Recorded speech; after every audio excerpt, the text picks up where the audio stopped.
요한복음 16장 31절에서 33절 말씀 봉독합니다. 요한복음 16장 31절에서 33절 말씀 같이 봉독합니다. 예수께서 대답하시되 이제는 너희가 믿느냐? 보라, 너희가 다 각각 제 곳으로 흩어지고 나를 혼자 둘 때가 오나니 벌써 왔도다. 그러나 내가 혼자 있는 것이 아니라 아버지께서 나와 함께 계시느니라.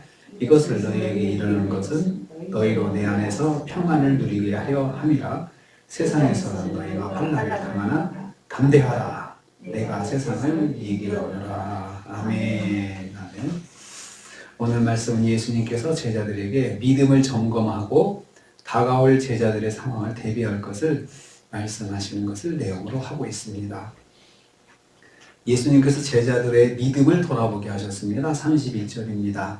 이제 너희가 믿느냐? 이렇게 질문을 했습니다. 제자들이 예수를 믿는다는 고백을 들으신 주님께서 제자들에게 반문하시는 것입니다. 이제는 너희가 믿느냐? 하셨습니다. 이 말씀은 제자들이 그동안 믿지 못하였다는 말이 아닙니다. 제자들은 조금씩 믿음을 세워가고 있는 중이었습니다. 그런데 이 질문은 마치 믿지 못하고 있는데 믿고 있는지 물어보시는 것 같은 질문의 뉘앙스가 있습니다. 그런데 이 말씀을 통해서 예수님은 제자들의 믿음을 다시 한번 점검하고 돈독해 하시고자 하는 것입니다. 왜냐하면 예수님은 앞으로 있을 제자들의 절망적 상황을 아시기 때문에 이제 조금에 있을 제자들의 그 모습을 생각하시면서 믿음을 점검을 하도록, 믿느냐라고 했을 때 주님 왜 저렇게 물어보시지 생각하면서 우리는 이미 믿고 있는데 우리의 믿음이 부족한가? 또 뭔가 준비를 해야 되나? 라고 하는 그런 생각을 하도록 인도하시는 것입니다. 조금에 있을 제자들의 그 모습을 아시면서도 주님은 그들을 사랑으로 대하셨습니다. 조금 있으면 이제 다 도망갈 것인데 예수님을 배반하는 사람도 나오고 다들 모른다고 도망갈 것을 아시면서도 준비하기를 바라셨고 또 그리고 그들을 사랑으로 다시 계속해서 대하시는 것을 봅니다. 예수님은 제자들의 고난을 대비해서 자신의 믿음을 점검하고 돌아보기를 원하십니다. 그래서 우리도 때로는 그런 때가 있습니다. 주님께서 미리 우리한테 어떤 상황에 대한 어떤 생각을 주셔서 준비하게 하실 때가 있습니다. 그래서 우리도 가끔씩 내가 준비 기도를 해야 되겠구나 이런 생각을 하게 되는 거죠. 성령께서 인도하시는 것입니다. 두 번째로 제자들이 예수님을 버리고 흩어질 것을 말씀하셨습니다. 32절입니다. 보라, 너희가 각각 제 곳으로 흩어져서 나를 혼자 둘 때가 오나니. 이제 각각 흩어져서 혼자 둔다. 예수님 홀로 두고 다 도망간다는 그런 뜻입니다. 이것을 33절에서는 환난이라고 말했습니다. 환난 당할 것이다 라고 말씀하신 거죠. 예수님의 십자가 고난을 당하실 때 모든 제자들이 뿔뿔이 흩어질 것을 말씀하신 것입니다. 그래서 예수님 홀로 계실 것입니다. 예수님만 고초를 당하실 것이라 하셨습니다. 참으로 제자들로서는 감당하기 어려운 말씀이었습니다. 제자들이 예수님을 버릴 것이라는 말씀이기 때문입니다. 제자들도 상상은 못했죠. 그런 일이 일어나면 자기들이 다 도망가고 예수님 배신할 거라고 상상하지도 않은 일들입니다. 그런데 예수님께서 그 말씀을 미리 하신 것입니다. 그러나 예수님은 혼자가 아니라 아버지께서 함께 하실 것이다 이렇게 말씀하셨습니다. 십자가 고초를 당하실 때 육신의 제자들은 다 도망할 것입니다. 겉으로는 예수님 홀로 고난을 당하실 것 같이 보입니다. 그러나 그 시간에 아버지께서 주님과 함께 하실 거라고 말씀하셨습니다. 우리 이를 통해서 깨닫습니다. 성도의 고난의 현장에 나 혼자 있는 것 같지만 그 자리는 아버지께서 함께 하십니다. 아버지께서 함께 하십니다. 그래서 주님이 함께 하시니 주님을 꼭 붙잡으세요. 이런 말씀도 할 수 있죠.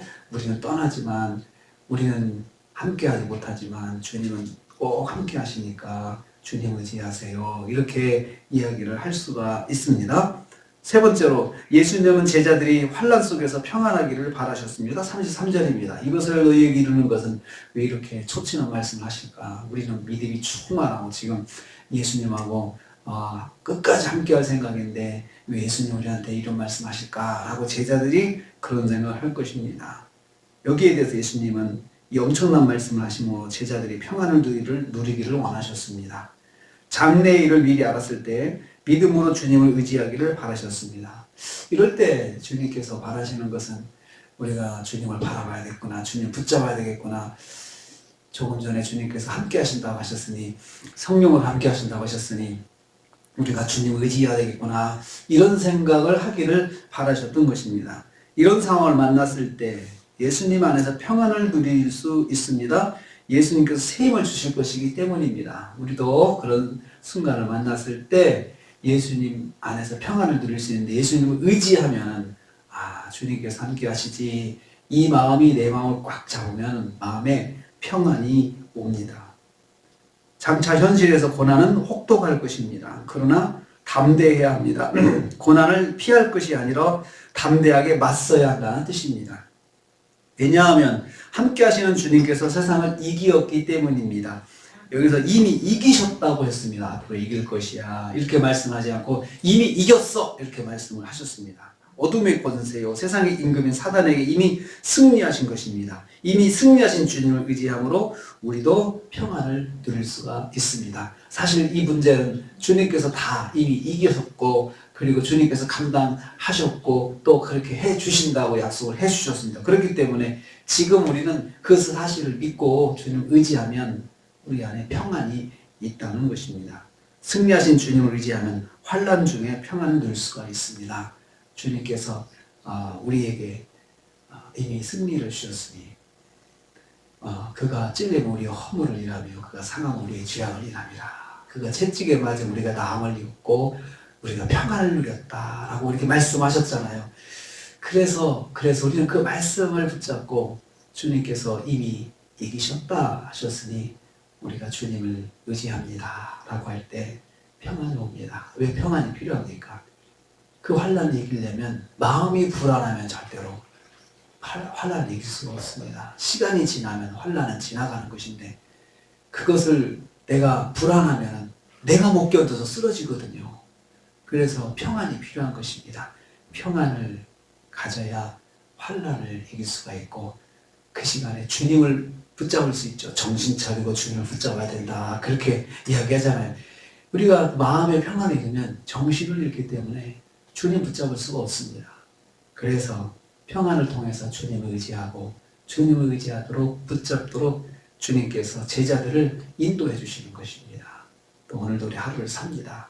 또 주일 지나 주일을 보낼 때 주님께서 말씀을 통해서 우리에게 평안을 주시고 또 주님을 의지하심으로 승리하시는 한 주간 또 남은 주말 되시기를 주님의 이름으로 축복합니다. 다음 주간은 이제 고난주간 특별 새벽기도로 준비를 했습니다. 기도하겠습니다. 주님 감사합니다. 제자들에게 미리 말씀해 주시고 믿음을 점검하게 하심으로 평안을 주시려고 하신 주님의 마음을 저희들이 만나게 되었습니다. 주님, 곧 있으면 배신할 제자들이 뭐가 좀 이쁘시다고 저들에게 평안을 주시겠다, 주님을 의지하라 하시는지 다시 한번 주님의 사랑을 깨닫습니다. 우리의 연약함을 아시고도, 우리의 부족함을 아시고도 우리를 평안을 누리기를 원하시고 우리를 인도하시는 주님을 찬양합니다. 저희들을 붙잡아 주시고 오늘 하루도 저희들이 주님 안에서 평안을 누리는 하루가 되게 하여 주옵소서. 그래서 주님을 어떤 순간에도 붙잡고 의지하는 하루가 되게 하여 주시옵소서. 예수님의 이름으로 기도하옵나이다. 아멘.